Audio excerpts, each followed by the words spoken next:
Hello and welcome to the Beer Chef. In today's video we'll be looking at the solution to trapped water in your Pinter 3.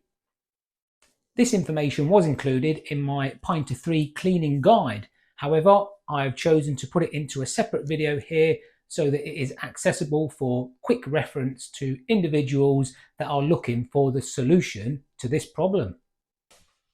So if you do have water slushing around inside your Pinter 3 and you're unsure how to get it out, your misery is about to end.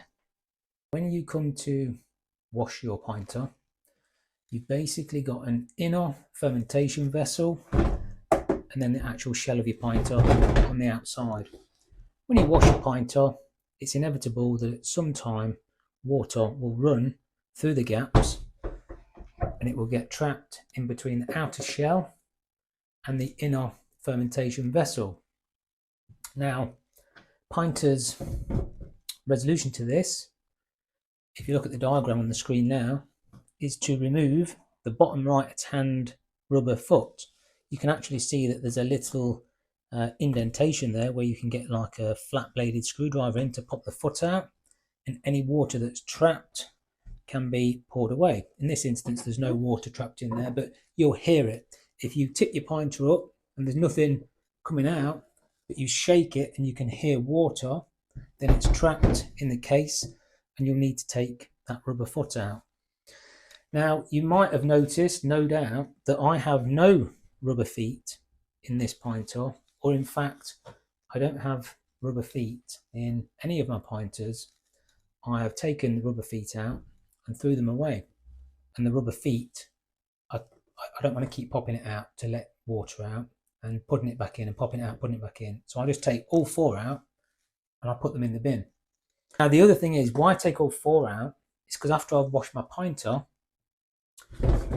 when I move on to the component parts which are sitting on the back here, the tap and the lid, I can set my Pinter now in this position and any water inside will run out of them four holes. Now I'll tell you another important thing, and it's another reason why I leave them feet off altogether. You imagine if you've got your four rubber feet on there and you've got water trapped in, you can hear it slushing around. You take the foot off, you pour it away, you put your rubber foot back in. At that point, you've let the water out, but you've got a lot of damp in there now. And that damp, if it doesn't dry off effectively, you can actually start to get mold growth inside. It won't affect your beer, won't affect your brew at all, because it's not inside your fermentation vessel, it's in between the fermentation vessel and this shell. But nonetheless, you don't want mold growing in there. It's not ideal, is it? And what you can find is, and I've seen this in numerous Pinter 3s, you know, this was a topic of discussion, and that is the mold. You'll know when you've got it because you can actually start to see the mold growing from underneath this rubber band. You'll see mold growth here, and you can wipe that down as much as you like, but once the mold starts and gets a hold, you will actually see it around the edge of your band. That is why, for me personally, I prefer to take all my rubber feet out and leave them out. So when I've finished washing my Pinter, I can pop it like that for 5 minutes while I'm doing the component parts.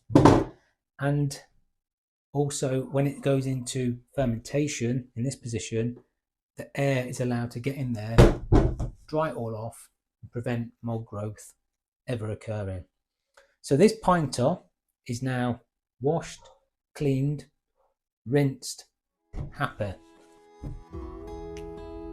So there you have it, the solution to trapped water in your Pinter 3. I hope you found today's video helpful. Hope you enjoyed it. Thanks for watching, and I'll catch you on the next one. Cheers.